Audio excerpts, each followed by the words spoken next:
ఉజిర్తులో జీర్ణశక్తి పెంచడం ఎలా అనేది తెలుసుకుందాము. అరుగుదల సరిగ్గా లేదని అన్నీ మనం పిలుచుకునే లక్షణాలను వైద్య పరిభాషలో డిస్ఫేపియా అని అంటారు. పరీక్ష చేస్తే పేగుల లోపల ఎలాంటి డ్యామేజ్ గానీ, పుళ్ళు గానీ, మరే విధమైన తేడాలు గానీ ఉండకుండా కేవలం జీర్ణకోశ వ్యవస్థ పనితీరు మందగించడాన్ని డిస్పేపియా అంటారు. దీని వలన కలిగే అనర్థాలు ఇలా ఉంటాయి. దాని లక్షణాలు ఎలా ఉంటాయంటే, భోజనం చేయగానే కడుపులో నొప్పి పెరగడం, పెప్టిక్ అల్సర్ కారణంగా 2 రొమ్ముల మధ్య నొప్పి, మంట, అర్ధరాత్రి పూట గుండె నొప్పిగా ఉందనుకోవడం, కంగారు పడటం లాంటివి జరుగుతాయి. మానసిక కారణాలు స్ట్రెస్, ఆందోళన కలుగుతుంది. మలబద్ధత, విరోచనానికి వెళ్ళేటప్పుడు కడుపు నొప్పి, ఒక్కోసారి విరోచనం రాయిలాగా, ఒక్కోసారి నీళ్లులాగా అవ్వటం జరుగుతుంది. దీన్నే ఇరిటబుల్ బౌల్ సిండ్రోమ్ అని అంటారు దీన్ని. పేగుపోత గాని, గ్యాస్ట్రైటిస్, ఆకలి లేకపోవటము, వాంతి, వికారం, నిస్సత్తువ లాంటివి జరుగుతాయి. గ్రహణీ వ్యాధి అంటే అమీబియాసిస్ అంటారు దీన్ని. నోట్లో నీళ్లు ఊరటం గాని, గొంతు బొంగురుపోవటం గాని, ఇసోఫాగైటిస్ లాంటివి జరుగుతాయి. అలానే లివర్‌లో ఏర్పడే గాల్ స్టోన్స్, ఇంకోటొచ్చేసి పొట్ట లోపల క్యాన్సర్ గడ్డలు, అదేవిధంగా తీసుకున్న ఆహారం శరీరానికి సరిపడకపోవటము, అదేవిధంగా నొప్పులు, వాపులు తగ్గే ఇంగ్లీష్ మందులు, యాంటీబయాటిక్స్ వగైరా ఇలా అజీర్తిని ఏర్పరిచేందుకు కారణాలు చాలా ఉన్నాయి.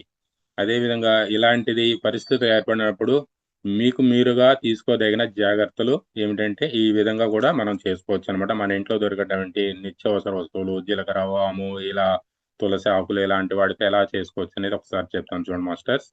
వాము గాని, జీలకర్ర, తులసి ఆకులు, అల్లం, ఆవుపిండి, ఆకుపత్రి, బిర్యానీ ఆకు, ఆముదం, యాలకులు, జాజికాయ, నువ్వుల నూనె, పసుపు, పుదీనా, వసకొమ్ము, వెల్లుల్లి, ఉల్లి, సొంటి, మిరియాలు, లవంగాలు, సోంపు, సన్నరాష్ట్రం ఇవన్నీ ఆహార పదార్థాలుగా వాడుకోదగిన వస్తువులు.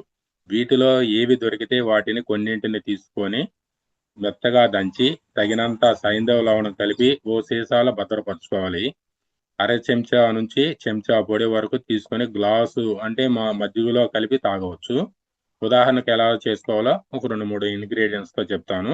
ధనియాలు, జీలకర్ర, సొంటి ఈ మూడింటిని దంచి సైంధవ లవణం కలుపుకొని పొడిగా అన్నంలో తీసుకోవచ్చు. అదేవిధంగా చట్నీలకు బదులుగా వీటిని నంచుకొని కూడా తినవచ్చు.